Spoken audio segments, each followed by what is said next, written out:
दोस्तों, क्या आप जानते हैं पुष्यमित्र शंगु कौन थे? बौद्ध धर्म को प्रचारित और प्रसारित करने में भिक्षुओं से ज़्यादा योगदान सम्राट अशोक का था। चंद्रगुप्त मौर्य ने जहाँ चाणक्य के सानिध्य में सनातन हिंदू धर्म को संगठित कर राज्य धर्म लागू किया था, वहीं उनके पिता सम्राट अशोक ने कलिंग युद्ध के पश्चात बौद्ध धर्म अपना लिया। बौद्ध धर्म अपनाने के बाद अशोक महान ने राजपाट नहीं छोड़ा, बल्कि एक बौद्ध सम्राट के रूप में लगभग 20 वर्ष तक शासन किया। उन्होंने अपने पूरे शासन तंत्र को बौद्ध धर्म के प्रचार व प्रसार में लगा दिया। जब भारत नवा बौद्ध शासक वृहद्रथ राज कर रहा था, तब ग्रीक राजा मिंडेर अपने सहयोगी डिमेट्रियस के साथ युद्ध करता हुआ सिंधु नदी के पास तक पहुंचा था। सिंधु के पास उसने भारत पर आक्रमण करने की योजना बनाई। इस मिनेडर को बौद्ध साहित्य से मिलिंद कहा जाता है।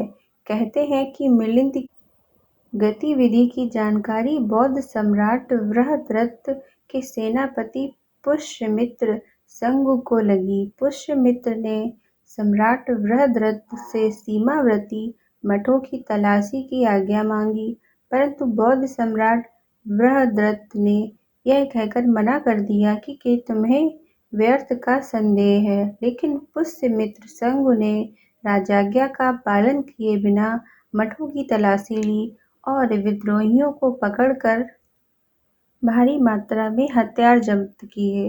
परंतु वृहद्रथ को आज्ञा का उल्लंघन अच्छा नहीं लगा। हालांकि इस बात से कई लोग इनकार करते हैं।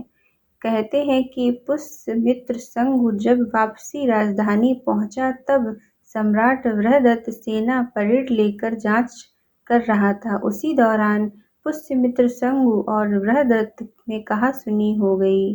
कहासुनी इतनी बढ़ी कि वृहद्रथ ने तलवार निकालकर पुष्यमित्र शंगु की हत्या करनी चाही, लेकिन सेना को वृहद्रथ से ज्यादा पुष्यमित्र शंगु पर भरोसा था।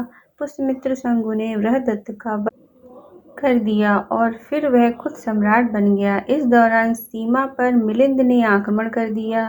फिर पुष्यमित्र ने अपनी सेना का गठन किया और भारत के मध्य तक चढ़ आए और मिलिंद पर आक्रमण कर दिया। भारतीय सैनिकों के सामने ग्रीक सैनिकों की एक न चली। अंततः पुष्यमित्र शंगु की सेना ने ग्रीक सेना का पीछा करते हुए उसे सिंधु पार धकेल दिया। कुछ बौद्ध ग्रंथों में लिखा है कि पुष्यमित्र ने बौद्धों को सताया था, लेकिन क्या यह पूरा सत्य है कि मिलिंद पंजाब पर राज करने वाले यवन राजाओं में से सबसे उल्लेखनीय राजा था। उसने अपनी सीमा का स्वात घाटी से मथुरा तक विस्तार कर लिया था। अब वह पाटलिपुत्र पर भी आक्रमण करना चाहता था।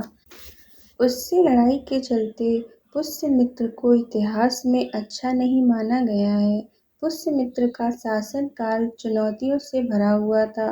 उस समय भारत पर कई विदेशी आक्रांताओं ने आक्रमण किए, जिनका सामना पुष्यमित्र को करना पड़ा। पुष्यमित्र चारों तरफ से यवनों, शाक्यों और आदि सम्राटों से घिरा हुआ था। फिर भी राजा बन जाने पर मगध साम्राज्य को बहुत बल मिला।